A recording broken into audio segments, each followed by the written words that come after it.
To Mamma's kitchen. எல்லாரும் எப்படி இருக்கீங்க? இன்றைக்கி வந்து நம்ம ஒரு டிஃப்ரெண்ட்டான பாஸ்தா வெரைட்டி பார்க்க போகிறோம். இந்த பாஸ்தாவை வச்சு வந்து நிறைய டிஷ்ஷஸ் பண்ணலாம். இன்றைக்கி நான் பண்ண போகிறது வந்து பார்த்திங்கன்னா மசாலா பாஸ்தா. இது வந்து பார்க்குறதுக்கு எம்மியாக இருக்கும், அதே மாதிரி சாப்பிட்றதுக்கு செம்ம டேஸ்ட்டாக இருக்கும். இதை எப்படி செய்யலாங்கிறத பார்ப்போம் வாங்க. ஃபஸ்ட்டு பாஸ்தாவை வேக வைக்கிறதுக்கு ஒரு பேன் எடுத்து அதில் கொஞ்சம் தண்ணியை ஊற்றி வச்சுக்கோங்க. அதில் ஒரு 2 ஸ்பூன் அளவுக்கு எண்ணெய் விட்டுக்குவோம். கொஞ்சம் போல் வந்து உப்பு போட்டுக்குவோம். இப்போ வந்து தண்ணி நல்லா சூடாயிடுச்சு. நான் வந்து ஒரு 200 கிராம் மேக்ரோனி எடுத்திருக்கேன் பாஸ்தா. இப்போது இதை வந்து நம்ம சூடாயிட்டிருக்க இந்த தண்ணியில் போட்டு நல்லா வேக விடணும்.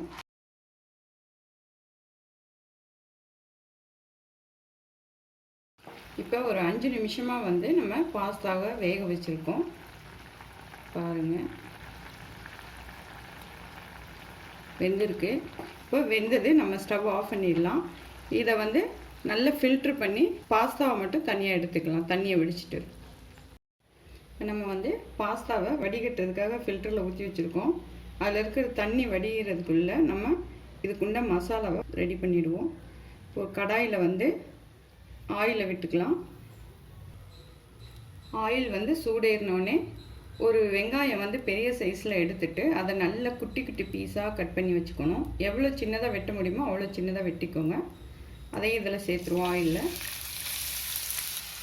அதோட ஒரு 2 பச்சை மிளகாயை குட்டி குட்டியாக வெட்டி வச்சுருக்கேன், சேர்த்துக்கலாம்.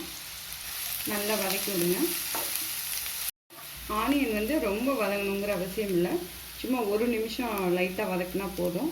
அதுக்கப்புறமா 1 ஸ்பூன் இஞ்சி பூண்டு பேஸ்ட்டையும் இதோட சேர்த்துக்குவோம். பச்சை வாசம் போகிற அளவுக்கு கொஞ்சம் வதக்கிக்குவோம்.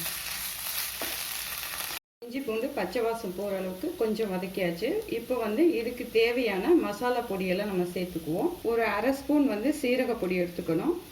ஒரு 1/2 ஸ்பூன் வந்து சோம்பு பொடி எடுத்துக்கலாம். ஒரு 1/4 ஸ்பூன் வந்துட்டு பிளாக் பெப்பர் பொடி எடுத்துக்கலாம். 1 ஸ்பூன் வந்து மிளகாய்த்தூள், 1 ஸ்பூன் வந்து மல்லித்தூள், கொஞ்சம் போல் ஒரு 1/4 ஸ்பூன்லேருந்து அரை ஸ்பூன் வரைக்கும் சிக்கன் மசாலா, கரம் மசாலா ஒரு 1/4 ஸ்பூன் எடுத்துக்கலாம். இது எல்லாத்தையும் நம்ம இதோட சேர்த்துக்குவோம். மசாலா பொடியெல்லாம் நல்லா வதக்கிக்குவோம். லைட்டாக ஒரு பிரட்டியாச்சு. இப்போ வந்து ஒரு 3 தக்காளி எடுத்து சின்ன சின்னதாக வெட்டி நான் வச்சுருக்கேன். எப்பயுமே இந்த பாஸ்தா செய்யும்போது புளிப்பு கொஞ்சம் எக்ஸஸாக தேவைப்படும், அதனால் வந்து தக்காளியை வந்து ஒரு 3 எடுத்துக்குவோம்.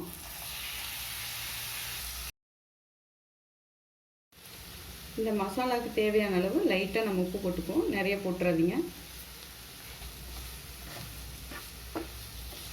இப்போது அடுப்பை வந்து நல்லா ஃபுல் சிம்மில் வச்சுக்கோங்க. மூடி போட்டு ஒரு 5 நிமிஷம் அந்த தக்காளியெல்லாம் வெந்து வர வரைக்கும் நம்ம மூடி போட்டு வேக வைப்போம். மூடி போட்டு 5 நிமிஷம் ஆயிடுச்சு. ஓரளவு வெந்திருக்கு. இப்போ வந்து பாஸ்தா மசாலான்னு சொல்லிட்டு இருக்குது, கடைகளில் கிடைக்கும். அதை வாங்கி ஒரு பாக்கெட் வந்து இதோட சேர்த்துக்குவோம். இப்போ வந்து அந்த மசாலா போட்டவுடனே நல்லா கிண்டி விட்டுட்டு திருப்பி ஒரு 2-3 நிமிஷம் வேக விடுவோம். இப்போ 2 நிமிஷம் ஆயிடுச்சு. பாருங்கள், நல்லா எல்லாம் அந்த பொடியோடு சேர்த்து மசாலா தக்காளி எல்லாம் சேர்ந்து நல்ல அழகாக வெந்திருக்கு. இப்போ இந்த டைமில் வந்து டொமேட்டோ சாஸ் வந்துட்டு உங்கள் டேஸ்ட்டுக்கு தகுந்த அளவுக்கு நீங்கள் ஊற்றிக்கலாம். நல்லா கிண்டி விடுங்க. இப்போ இதில் வந்து நான் வெறும் பொடி மசாலா மாதிரி போட்டு தான் பண்ணியிருக்கேன். இதில் வெஜிடபிள்ஸும் ஆட் பண்ணலாம். கேரட்டு, பீன்ஸ் எல்லாமே குட்டி குட்டியாக கட் பண்ணிவிட்டு அதையும் நீங்கள் ஆட் பண்ணிக்கலாம்.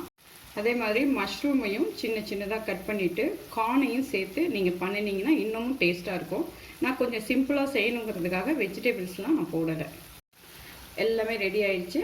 லாஸ்ட்டாக நம்ம இந்த பாஸ்தாவை இதோட சேர்த்துக்குவோம்.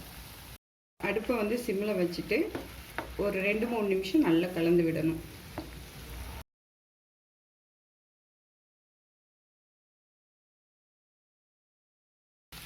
இப்போ நம்ம ஒரு 2-3 நிமிஷமாக நல்லா கிண்டி விட்டாச்சு. அது வந்து அந்த பாஸ்தாவும் அதில் உள்ள மசாலாவும் நல்லா மிக்ஸ் ஆகி சூப்பராக இருக்குது. இப்போ லாஸ்ட்டாக ஸ்ப்ரிங் ஆனியன் இருந்துச்சுன்னா நீங்கள் போட்டுக்கோங்க. அப்படி இல்லாத பட்சத்தில் கொஞ்சம் கருவேப்பிலையும் மல்லித்தலையும் நல்லா சின்ன சின்ன பீஸாக கட் பண்ணி இதை மேலே வந்து தூவி விட்டு 1 நிமிஷத்துக்கு லைட்டாக கிண்டி விட்டுட்டு நம்ம ஸ்டவ் ஆஃப் பண்ணிட வேண்டியது தான். இப்போ 1 நிமிஷம் கிண்டியாச்சு. இப்போ நம்ம ஸ்டவ் ஆஃப் பண்ணிக்குவோம். சூப்பரான மசாலா பாஸ்தா ரெடி ஆயிடுச்சு. சாப்பிட்றதுக்கு சூப்பராக எம்மியாக ஸ்பைசியாக இருக்கும். நீங்களும் இதே மாதிரி வீட்டில் ட்ரை பண்ணி சாப்பிட்டு பாருங்கள். நல்லா சாப்பிடுங்க, ஆரோக்கியமாக இருங்க, சந்தோஷமாக இருங்க. மீண்டும் ஒரு புது ரெசிபியில் உங்களை சந்திக்கிறேன். நன்றி.